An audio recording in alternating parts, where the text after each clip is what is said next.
نسألك يا من هو الله الذي لا إله إلا هو الرحمن الرحيم الملك القدوس السلام المؤمن المهيمن العزيز الجبار المتكبر الخالق البارئ المصور الغفار القهار الوهاب الرزاق الفتاح العليم القابض الباسط الخافض الرافع المعز المذل السميع البصير الحكم العدل اللطيف الخبير الحليم العظيم الغفور الشكور العلي الكبير. Mübarək Ramazan ayının ikinci gününün duası. Allahümme qarribni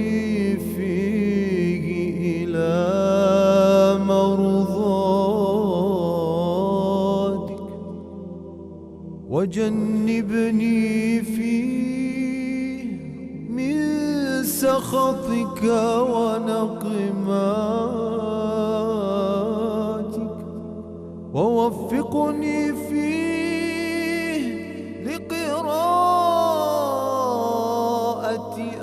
آياتك برحمتك يا أرحم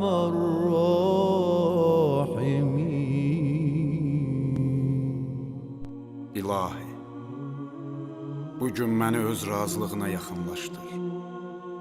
Qəzəb və intiqamından uzaq et. Sənin ayələrini oxumaqda mənə müvəffəqiyyət ver.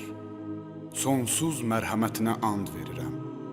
Ey rəhimlilərin ən rəhimlisi. Bismillahirrahmanirrahim. Mübarək Ramazan ayının ikinci gününün duası və şərhi. Ramazan ayının ikinci günündə biz Allah-u Teala'dan bu cür istəyirik. Allahümme qarribni fihi ila mərzatik. Ey mənim Allahım, öz rizayətvə tərəf, öz razılığına tərəf bizləri yaxınlaşdır yine. Ben də ikinci gündə birinci istəyi Allah'tan budur ki, Allah'ın rizayətini, razılığını cəlb eləsin özünə. Aşıqın saadəti budur ki, məşuqun razılığını əldə eləmiş olsun. İnsan əgər öz aşiqinin razılığını cəlb eləməyi özünə bacarsa, insan yüksəlişdədir, insan mənəviyyatında irəlidədir. Bu razılığı cəlb eləmək üçün gərək ki, insanın imanı olmuş olsun Allaha. İnsanın Allaha etiqadı olmuş olsun. Əgər insanın Allaha imanı və etiqadı varsa, bizlər bu insana deyərik ki, bu insan mömin insandır. Yəni bu hər bir işi görür, Allahın razılığını əldə götürmək üçün eləyir. İnsanın, möminlərin bir neçə sifətləri var. Bir neçə xüsusiyyətlər möminlərdə olur. Ki möminlər namazlarında xuşu ilə olarlar. Bu insana deyirlər ki, mömin insandır. Namazda xuşu, yəni mənası budur ki, insan namazında son təvazunun son həddində namazını qılır.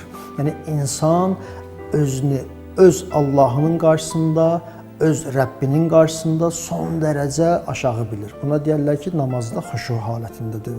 Bu insan öz namazını xuşu vəziyyətində qılır. Möminlərin digər sifətlərindən biri də budur ki, insan, mömin uzaq olar boş-boş söhbətlərdən. Mömin insan, Allaha imanı olan insan ucuz sensasiyaların dalıca getməz. Mömin insan odur ki, sözündə həqiqət olmuş olsun. Sözün hər biri ölçülüb biçilmiş olsun. Digər biri budur ki, möminlərin sifətlərindən möminlər əhdlərinə vəfa eləmiş olarlar. Müminin Allah da bu cür istəyir ki, insandan əhdünüzə vəfa eləyin. Quran-ı Kərimdə Allah bu cür insandan istəyir ki, əhdlərinizə vəfalı olun, əhdlərinizin üstündə durun, verdiyiniz sözlərə əməl eləməyi bacarın. Ondan sonra möminlərin sifətlərindən biri, xüsusiyyətlərindən biri budur ki, mömin gərək öz namazından müğayət olmuş olsun. Yəni mömin öz namazını gözləsin, mömin öz namazını bihuda verməsin. Allah'ına deməsin ki, Allah mənim işim var, sən gözlə ginən. Sənin namazın gözləsin. İşə desin ki, mənim Allahım var, mənim ibadətim var, mənim namazım var. Sən deyən ginən bir qıraqda mən Allahımın işini yerinə yetirim, ondan sonra başqa işlərimi də görərəm. Çünki hər bir işin əvvəlində və axırında mömin Allahı bilməlidir. Hər bir işin əvvəli və axırı, ortası, hər bir işində Allah olmalıdır. Ki buna deyərlər bu mömin insandır. Əgər bir insanda bu cür xüsusiyyət olsa. Möminin digər xüsusiyyətlərindən biri də budur ki, mömin əmanəti əda eləməyi bacarmalıdır. Öz əmanətini qaytarmağı bacarmalıdır. Verdiyi əmanətə, aldığı, yanında qoyulduğu əmanətə sadiq olmalıdır, sədaqətli olmalıdır. Əgər bir insan öz əmanətinə sədaqətli olmadı, ona xəyanət elədi, bu insana deməzlər ki, bu insan mömin insandır. Bu insana deməzlər ki, bu insanın Allaha etiqadı var, bu insanın əqidəsi Allaha var. Əgər bu insan o cürlə ki, sədaqətlə yerinə yetirdi bütün işlərini, buna deyərlər ki, bu Allahın sadiq bəndəsidir, bu insan Allahın əmanətlər bəndəsidir, bu insan Peyğəmbərinin yolunu gedən insandır. Çünki Peyğəmbərimizin ləqəblərindən biri, adlarından biri də bu idi ki, əmin insan idi. Məkkədə, Məkkənin istər möminləri olsun, istər müşrikləri olsun, Peyğəmbərimizi əmin deyə tanıyırdılar. Bu günləri cəmiyyətdə möminləri, namaz qılanları, əqidəli insanları əmin insan bilməlidir. Ki, bizlər Allahdan bu cür istəyirik ki, bizləri öz razılığına, o şeylərdə ki, Allahın razılığı var, öz razılığını cəlb eləmək istəyirik. Ona görə də biz Allahın razılığını biz həmin gündə Allahdan istəyirik. Bəzi vaxtlarda insan görürsən ki, insanlar narazıdırlar. Hər bir işdən narazıdırlar. Hədislərimizdə buyururlar ki, əgər bilmək istəyirsən ki, sən Allahın səndən razıdır, yoxsa yox, adam üçün maraqlıdır. Adama bəzi vaxtlarda maraqlı gəlir ki, mən biləm ki, Allahın məndən razıdır, yoxsa yox. Mən Allahın razılığını qazanmışam, yoxsa yox. Hədislər bizlərə öyrədirlər bunun yolunu. Hədislərdə buyururlar ki, bax ginə qəlbivə, gör ginə sən qəlbində Allahından razısan, yoxsa yox. Əgər sən qəlbində Allahından razısansa, bilginən və əmin də ol ki, buna Allahın da səndən razıdır. Əgər yox sən qəlbində Allahından narazısansa, bilginən ki, Allahın da səndən narazıdır.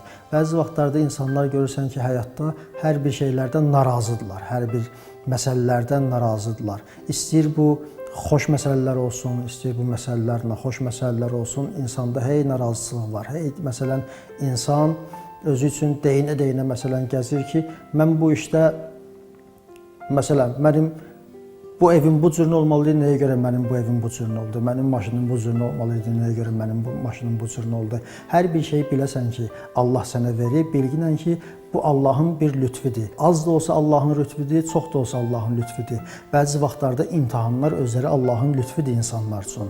Ki, insan bunu dərk eləməlidir. Hər bir imtahandan da razı olan bir şəkildə insan çıxmalıdır. İnsan əgər imtahandan narazı bir şəkildə çıxdı, bilginən ki, Allah da o zaman həmin o insandan narazı bir vəziyyətdədir. Ondan sonra biz Allah Müteala'dan istəyirik həmin günün duasında, digər bir hissəsində və cənnibni fihi min səxətikə və nəqimatik. Allah, məni öz qəzəbindən həmin gündə uzaq eləginən. İnsan çalışmalıdır ki, rizayəti əldə eləsin, razılığı əldə eləsin, qəzəblərdən uzaq olsun. Hər bir o şey ki, Allahı qəzəbləndirər, həmin gündə biz istəyirik ki, Allah bizi o işlərdən uzaq eləginən. Və vəffiqni fihi liqiraəti ayatik. Və həmin gündə məni müvəffəq eləginən, məni bu ayda müvəffəq eləginən, məni bu orucluq günlərində müvəffəq eləginən ki, mən sənin ayətlərini qiraət eləyim, yəni mən sənin Quranından müvəffəq olum.